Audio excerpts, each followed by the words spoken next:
Hey, this is Francisca, and this is my mid-crisis life. Okay, my God, I'm so tired. Oh my God, I'm so tired. I'm so tired. I don't remember being this tired in a very long time. Oh, working like full time after not having done that is hard enough, but working full time when you're being paid to work 37 hours and you're working probably about 50 every week, and it's just very overwhelming, is very overwhelming. Like, to work at kind of like that level of intensity is really, it's a lot. And honestly, I'm so tired. I really am. I cannot express to you how tired I am. I'm so fucking tired. I'm so tired. And I do not do well when I am tired. Oh my God. Like, I have so much patience and so much tolerance for so many different things, right? So like, I can like I've got a lot of resilience for a lot of stuff. So I can be resilient to like poverty, yeah, for sure.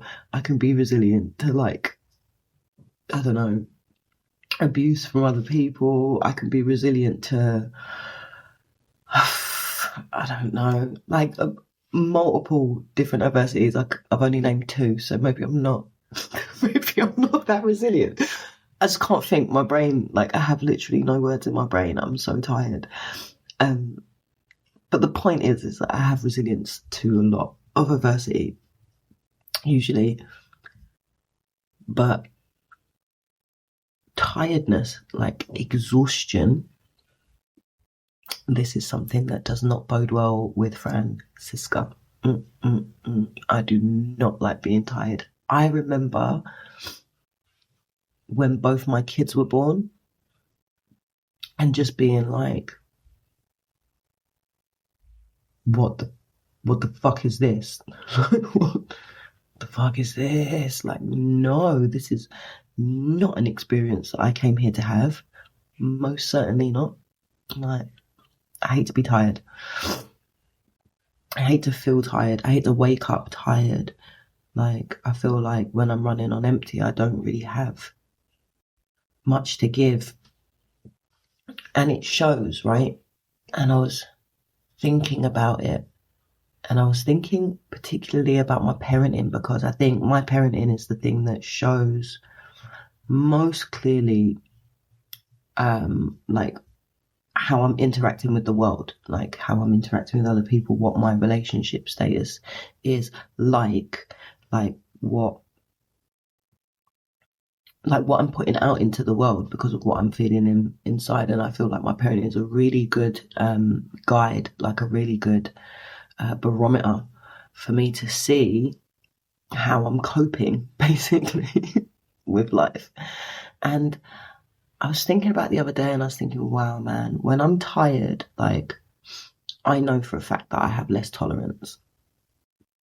I have less patience because I have less time, right? And I have less space and less availability to process the emotions of my children, the needs of my children, the needs of my household, and then respond to it in a way that is more, that's less reactive and more responsive, right? And I was watching myself the other day, kind of, I was going to say struggling to manage my emotions, but it's not like I'm struggling to manage my emotions. That sounds really bad. But in a way, I am struggling to manage my emotions. Like, and, you know, that may come out in me, I don't know, snapping at someone, or just saying, I can't deal with this right now. Like, I can't deal with your needs right now. Like, I'm too tired. Or feeling, even if I'm not projecting it outwards, feeling inside like oh my God, I can't deal with this right now. I've got too much to do. I'm too fucking tired. I'm too overwhelmed. And I see myself doing that. And I'm like really conscious that I'm doing it. And as I was thinking about it the other day, I was thinking, fucking hell, man, like, what do people do who are and have been just like constantly fucking exhausted their whole lives? And I don't necessarily mean like from work, because that is like, yeah, for me, that's the instigating factor and kind of being overwhelmed in this area. But I'm talking about people that are just born tired. Like people that are born into situations that are exhausted, like generationally exhausted. You know, your mom was exhausted when she was pregnant with you because of everything that was going on in her life, and her mum was exhausted, and her mum before her was exhausted, and all the dads are exhausted, and they're like treating everybody like shit and being aggressive because they're just exhausted with life. And I was thinking about, man, if I'm reactive just from this small adversity, this small upset in my life, which feels big because, you know, it is overwhelming. But like, imagine if there was like generational overwhelm, generational exhaustion. No wonder I see these parents having absolutely no tolerance for their children because they've got no tolerance for life, you know? And I read this really amazing quote the other day in something that I was reading, and it was talking about reparative parenting. So to repair something, right? Parenting that is reparative. And it said, reparative parenting involves an intense parenting approach that prioritizes healing and attachment whilst creating a safe environment for children to grow and develop. They need to learn to respond rather than react. And this will require parents to demonstrate commitment and resilience, an ability to regulate their own emotions so that children do not become anxious. And I was reading that and I was thinking, isn't that kind of what all children need?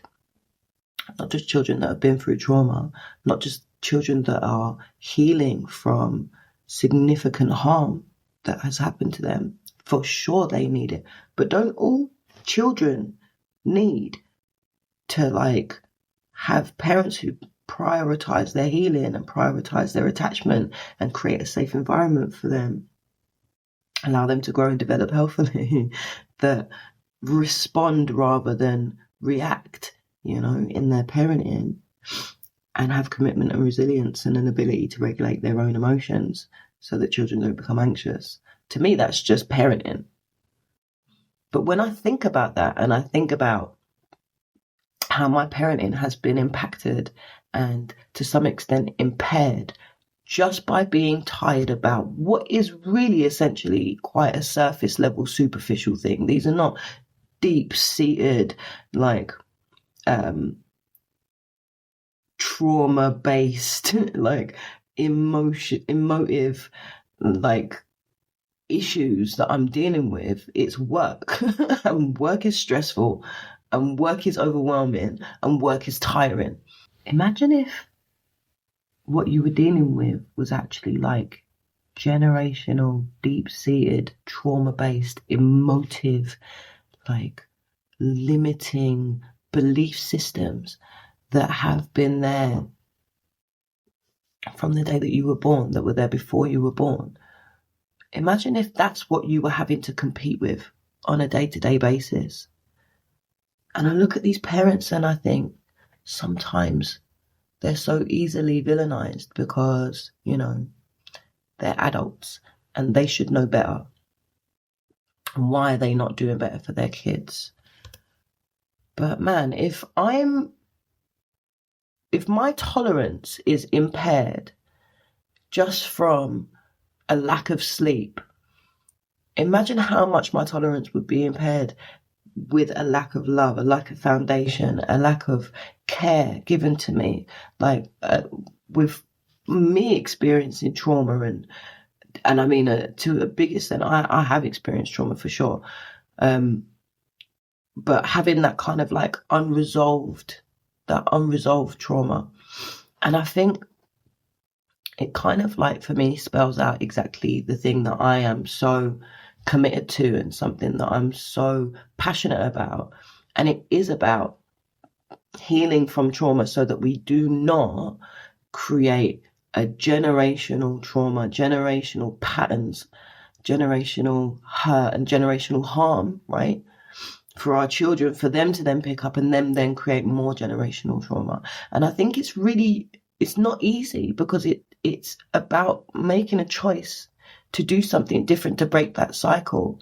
And that's why I talk so much about having that awareness of what it is that you're going through, of how your inner world is affecting your outer world, and what maybe was the derivative, what's the origin, of that inner world that's affecting your outer world, and then really understanding how that shows up, how it shows up in your life, and how it shows up in your body, how it shows up in your mind through your thoughts, how it shows up in your emotions, because you have to be able to see it when it comes, you have to be able to see it before it comes, and then really doing the work to release that, which is incredibly painful the first time that you do it. It's excruciatingly painful the first time that you do it, because it's generations of harm, generations of hurt that is hitting you like a fucking tsunami. And I think, this is why so many people avoid it. But for me, it makes no sense to spend your whole life toiling and toiling and toiling and putting all your energy into holding that wave of emotion back. It's that, to me, creates an even bigger exhaustion. But I think that every child deserves to have a level of this, like reparative parenting. Every child deserves this. Every adult that didn't get it deserves it. And the thing is that once you start doing it, once you start healing, you can start doing this to yourself, which is like the most beautiful thing. You can start being your own parent and giving yourself what you never had. And, look, I'm not saying that it's easy or simple. It takes courage to make a decision that you're going to start healing these things, but I think we owe it to ourselves, and I think we certainly owe it to our children. And really, I feel like if I hadn't, in fact, I know for a fact, right? If I hadn't spent the time healing the parts of me that were broken, reparenting myself, letting go in my body and everywhere else, letting go of that energetical pain, I know that right now I would be struggling to function. With the amount of pressure that I have in one place, it would have had a direct and really detrimental effect on my ability to function as a parent, and my children definitely would have felt it. And I know that's the case because when they were younger and I was working for another organization and it was very, very, very intense, my emotional state was all over the place. So even though now I talk about having less tolerance and being irritated and maybe snapping sometimes, this is like a drop in the ocean compared to what it could possibly be like, to how unregulated I possibly could be, to how reactive I possibly could be. And also it shows like I know that there's been growth because I can see myself doing it and I can reflect on myself doing it from a more objective point of view, whereby I can think, okay, right, what strategies can I put in place to help myself right now so that this doesn't become out of control, But But yeah, I mean, I just feel like it's just so imperative. It's so imperative. We have such a broken society at the moment. There are so many broken families, generationally broken, and nobody really knows how to break that cycle. No one knows how to heal for the next generation, and it's sad. It's really sad to see. It's devastating, to be perfectly honest. And really, it's the thing that's having a massive impact on our social care system, on everything, on everything that we pay for: health, school, social services, police. Maybe that's a video for another day. But yeah, okay. I think that's it. Something that I'm grateful for before I go off for 8 a.m. meeting. I'm